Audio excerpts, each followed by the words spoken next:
Kao jedan od najpopularnijih proizvođača telekomunikacione opreme i telefona kod nas, Huawei i ove godine nastupa sa nizom novih telefona, od kojih je iz nove P40 game model sa dodatkom Lite najpovoljniji. Međutim, trgovinski rat sa Sjedinjenim državama je uzeo svoj danak, pa tako noviteti dolaze bez podrške za Googlove servise.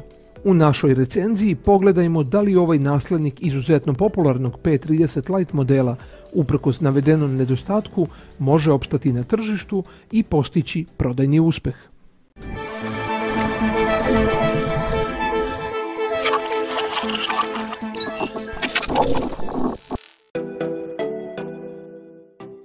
Dobrodošli kod e-savjetnika. Odmah na početku primećujemo da je novi P40 Lite model nešto niže pozicioniran u odnosu na prošlogodišnji P30 Lite model, kako cenovno, tako i sa mogućnostima. Na ovaj način je razlika u odnosu na P40 i P40 Pro veća i čini se da je ovaj Lite model ide rame uz rame sa Honorom Nova 5T ili Redmi Note 8 modelom, nego sa vodećim modelima čuvene P serije.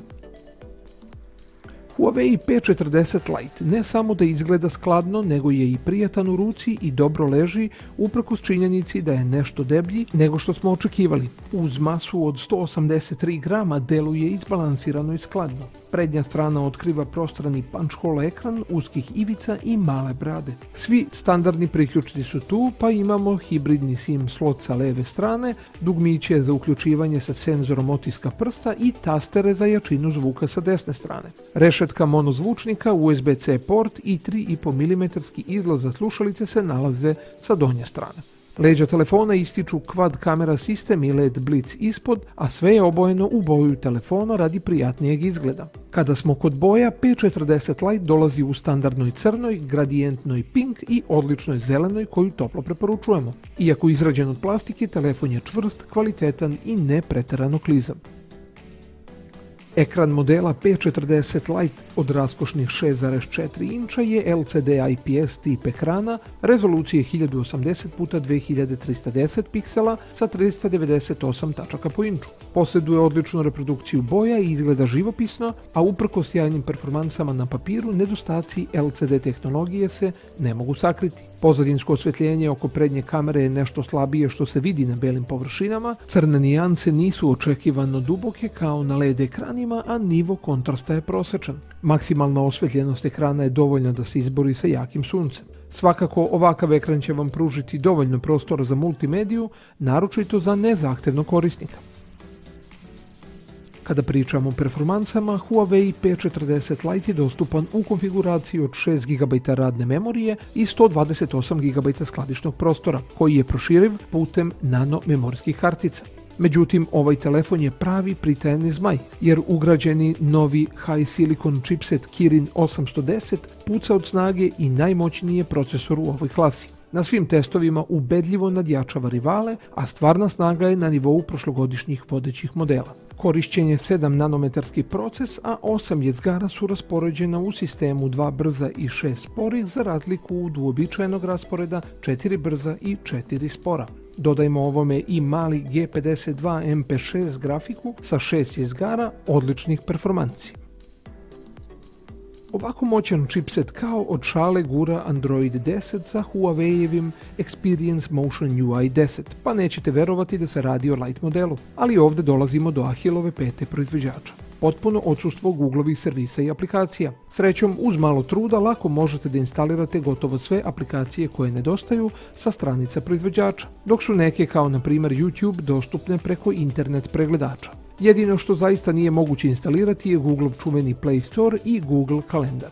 Ukoliko ste ipak na neki način vezani za Googlove servise, dobro povedite računa ukoliko se opredeljujete za ovaj telefon. Sa druge strane, tipična klijentela za Lite modele uglavnom može da se prilagodi zamenskim aplikacijama. Upravo po ovom pitanju Huawei marljivo radi kako bi korisnicima ponudio sopstvenu galeriju aplikacija koja se puni naslovima svakodnevno. Jedino pitanje koje ostaje je da li se uopšte vredi baviti ovim alternativama. Čitač otiska prsta se nalazi u dugmetu za uključivanje telefona i radi brzinom svetlosti, čak i ako nije u potpunosti prekriven prstom. Jednostavno ne možete da pristupite zaključanom ekranu, a da ne otključate telefon. Iznenađujuće otključavanje licem je potpuno izostalo, pa vam preostaje jedino ovaj superiorni čitač otiska prsta. Dolazimo i do kamera.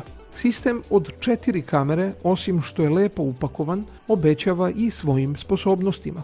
Primarna kamera od 48 megapiksela je uparena sa ultra širokom od 8 megapiksela i makromodulom, kao i senzorom dubine od 2 megapiksela. Prisutan je naravno i LED blic.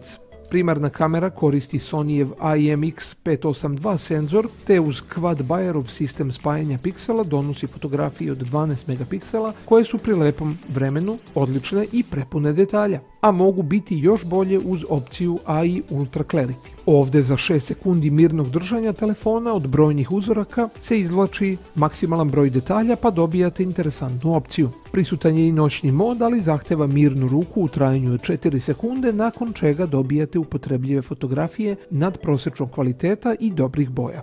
Primarna kamera posjeduje i digitalni zoom do 6 puta, ali na račun kvaliteta snimka.